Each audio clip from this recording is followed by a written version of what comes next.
Water Warrior's Story. Can you imagine a world without water? What will happen if it doesn't rain for many years?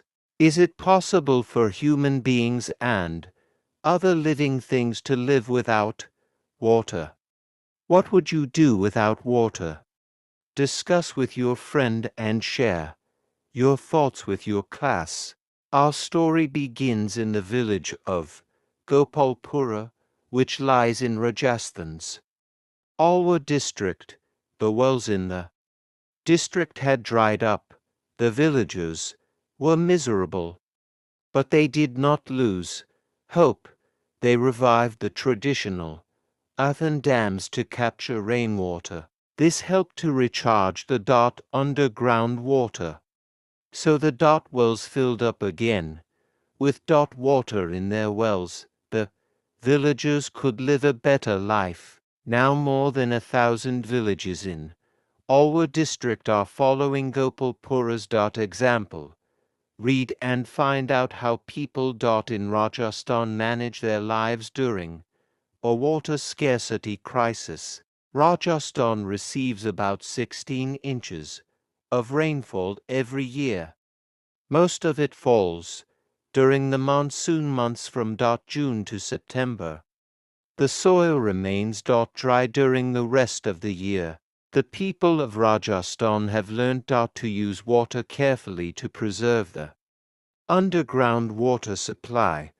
The way to replenish underground water is by rainwater harvesting. Over many hundreds of years, the people built small dams and bunds to store the monsoon rain and make water available during the dry season. The traditional dam was called the Johad. It was crescent-shaped and built of earth and rocks. It served two functions. On the surface, the JHAD held water for cattle, but its most important function was below the Earth's surface. By storing the rainwater, it allowed water to trickle down through the soil to the underground water. Water stored underground cannot evaporate with the rays of the sun.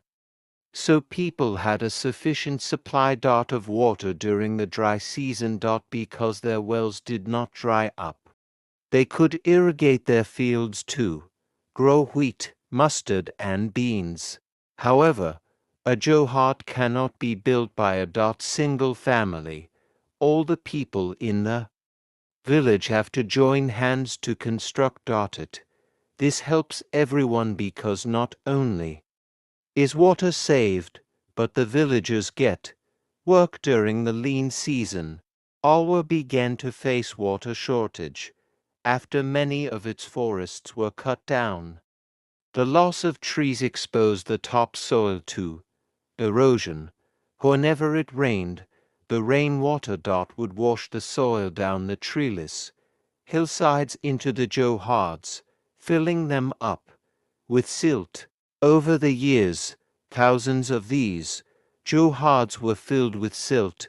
They could no longer store enough water. So less water filtered down to the groundwater below the surface. However, even though the wells began to dry up during the dry season, the villagers continued to neglect the johads.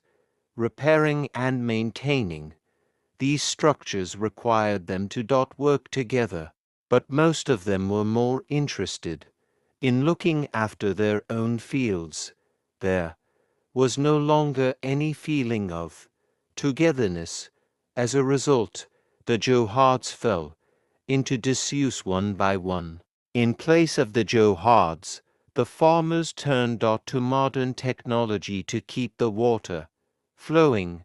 They began drilling tube wells in their fields, deep wells from which underground water was pumped up with the help of diesel-powered pumps. Everyone was happy because all it required to get water throughout the day was to turn on a switch. But as more and more water was pumped out, the water table dropped. The farmers then had to drill even deeper to get water. But even then, they could not get water for more than 5 or 6 hours a day. Finally, the water table dropped so low that the wells began to go dry, and even the streams and rivers began drying up. Trees and other plants also began to die as the soil dried up. Without plants protecting the soil, erosion increased. Less vegetation meant less transpiration, which led to less rain.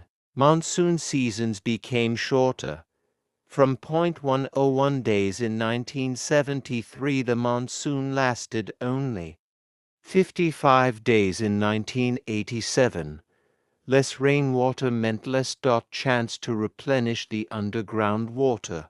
The loss of forests and trees had another notable effect. Animals and birds could no longer hunt and search for food, so they began to face starvation. Slowly, the wildlife in the area began to disappear. The life of the villagers was also affected in many ways by the scarcity of water. Before the wells dried up, farmers used to grow a crop during the dry season, irrigating it with water from their wells. They could now grow only one crop during the rainy season. The land could no longer support large joint families in villages. So many young men began migrating to the cities like Delhi to look for work. Women and children had to spend up to 10 hours a day walking to far-off places to fetch firewood and water. The first Johad was successfully restored around 25 years ago. It took 7 months of combined labor by the villagers to dig it 15 feet deeper. Fortunately, Rajasthan had a good monsoon in 1986, the region's first good rainfall in 4 years. The Johad filled up. Then the villagers noticed something unexpected. A nearby well that had gone dry now had water. The successful restoration of the first JHAD inspired the villagers to take on a bigger job, a crumbling irrigation dam. One achievement led to another, and by 1996, Gopalpura had 9 Johads. Gopalpura's successful experiments with water harvesting and reforestation inspired other villages. They began renovating their own Johads or building new ones. The practice spread further as Yolyadas, or water warriors, went on padayatras, walking tour to spread the message of water harvesting. Gopalpura teaches all of us a very important lesson. We must respect nature and use our natural resources with care. Nature's processes are all interconnected. If we destroy one natural resource, it can have unexpected effects, leading to the destruction of many other resources. The people of Gopalpura learnt this lesson and began giving back to nature as much as they were taking from nature. Subscribe to my YouTube channel MA English Stories. Thank you for watching.